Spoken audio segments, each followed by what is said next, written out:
Hello, everyone. It's Dr. Susie, and it is December 8th, 2021.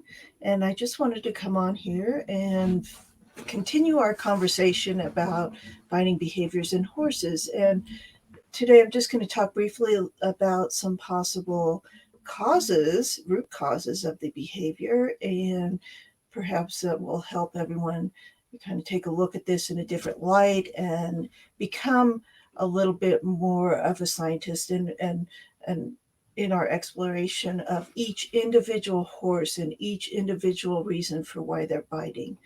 So I just wanted to start out by saying that this behavior has often been categorized as something that's the horse is rude, it's mean, it's nasty, it's all these different things, and all these labels get put on the horse because of the behavior that it's exhibiting.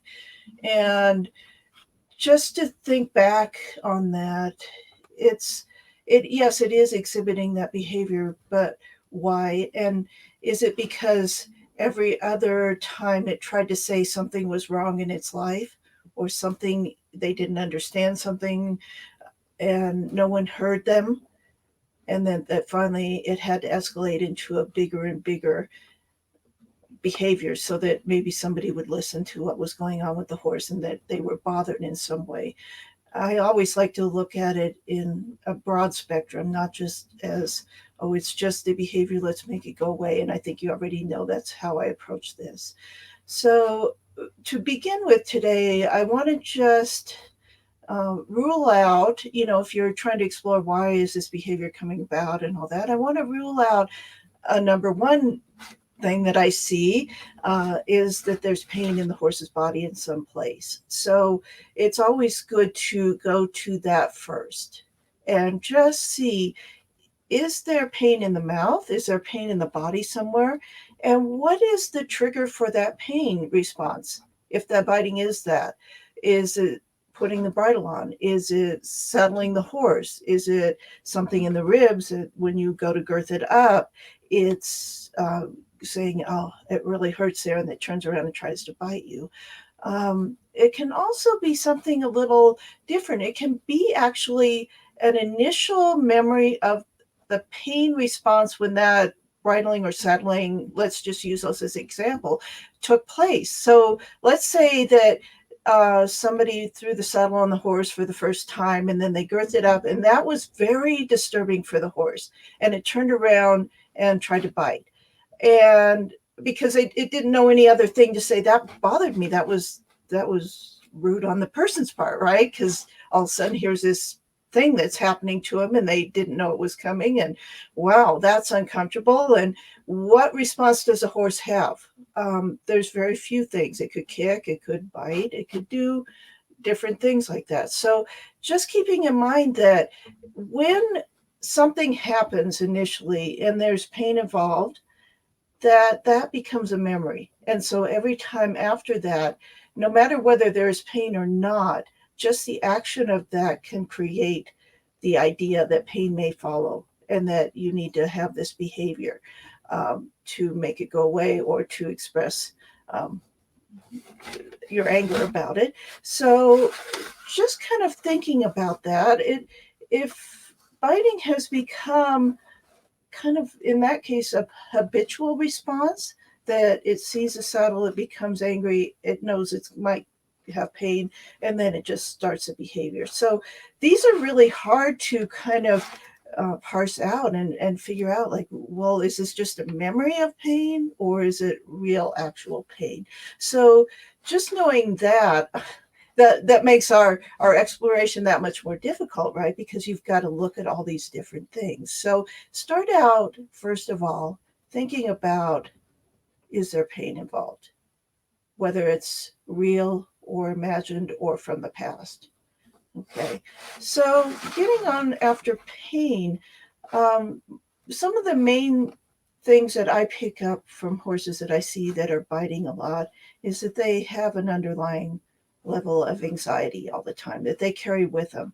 And often that kind of low level of anxiety about everything about their life and the world around them causes them just to be nervous all the time. And you can see a lot of times these horses like this will just kind of nip and bite, and they're indiscriminate about it. They will bite whoever's there. They will bite another horse. You can just see it in their behaviors that something is bothering them, and so they're biting. And just if you happen to be in their presence, you get to be the one that is the recipient of that. So again, anxiety in the horse itself, and these are things that I can help people with. If we find that that's a problem, I can help you with that too. I can also help you, as I was talking about before, about the memory of pain and all that, and we can work through that process too, is to erase that memory from the body and change the neural connections and the nervous system response to that. So just knowing it's not hopeless if it is a pain type of response, and it's a memory versus an actual right now pain that's going on. Okay, so anxiety in the horse, okay, could be a cause, but what about anxiety in the people around them or other horses around them? Something in their environment is radiating anxiety, and the horse goes, I don't know what to do with that, and they bite. Okay, because I see this a lot. Let's say people are holding their breath. That bothers a horse, and often they'll nip on you if you're holding your breath. So good, again, bioneural feedback machine is telling you quit it, stop it, breathe. If your mind is really busy all the time when you're around your horse, that can be another thing that causes anxiety for the horse, because that's a lot of electrical activity coming off of your body, and that can be really disconcerting. I mean, I can't even imagine if you're in a place where you're around high power lines or something, and you could feel that static all the time. I know it makes me anxious after a while, and I'm sure the horse, from us, can feel very anxious when there's a lot of brain activity going on in the human. So breathing, slowing down, your breath can help out, and it can give you a good indication of whether maybe you're the cause of that. So also we can get to that other place that creates electromagnetic energy, and that's our heart. So if we're having really negative emotions when we're around a horse, if we're anticipating something's going to happen, we're creating some pretty negative energy waves coming off of our body, and those can actually bother the horse also, and they can cause it to start to nip us or something like that. So those are some things you can start exploring. Like, if you change yourself, does the biting behavior cease, or has it become so habitual that you two play a game together of, okay, now you're changing and you're different, but the horse goes, wait, every time I see you, I get triggered to bite. And so this is a game we play. I'm going to bite you. And then if you don't respond, and I think someone has said this before, well, I tried to ignore the behavior and he kept doing it. Well, if you don't play the game as the rules go, like, okay, you come into my space, I bite on you, and then you smack me, and then we do this big game that we play. Well, if you change the rules of that game, that can cause a lot of anxiety in a horse, and it can get mad, and actually escalate the behavior, because you're changing the pattern of behavior in your relationship, and that can be really unsettling for a horse. Even if it's a negative type of behavior, if it stops, it can create this weird sensation for either one of the parties to go, well, we got to continue the pattern as we know it, and we can't change that. So just kind of keeping that in mind also, that when you change yourself and you make steps toward changing this behavior in your horse, that it can start to escalate the behavior for a little while. And so you just have to stay steady, and please reach out to me. I can help you with some of this. Some of these that are very strong habitual behaviors that have happened for a long time can take a little while to resolve. And again, I don't put my focus on let's make the behavior go away. I am focused on what's causing this horse to feel the need to bite, or what can we do to change the neural wiring for this horse so that the behavior dissipates or goes away. And so I'm not I'm not looking at, oh, this behavior biting is, well, we got to focus on that, because what happens, and I've talked about this before, is that when we focus on something, whether it's this behavior, we're going to make a picture in our mind. We're going to have all of the feelings, all the emotions that go with that picture. Even if we think, I don't want the horse to bite, we're actually thinking about the horse biting us. Okay, so this is a really hard one to get past as a human, and when you're trying to resolve this behavior, because you're going to go in there almost on the defense already, thinking, okay, I got to be ready for the biting. And so by just doing that, you've created tension in your body. You've set it up for continuing that behavior. And then you're making the pictures of, oh, in the past the horse bit me. So it gets really, really complicated there. Oftentimes it helps to have someone who's not familiar with the behavior to help out in this. And that's why oftentimes I'll step in and kind of work from a place of, I don't know what the pattern is, and I don't play the game, and I don't do any of that. And so I can step in as a third party and say, hey, let's look at this. Okay, and then we can work on the person on the side to help them get through their anticipation of the behavior. So some of the other things that I wanted to just touch on briefly this morning too is the fact that I'm seeing so much of this biting behavior, and where's it coming from? And a lot of it I can trace back to the initial training of this horse.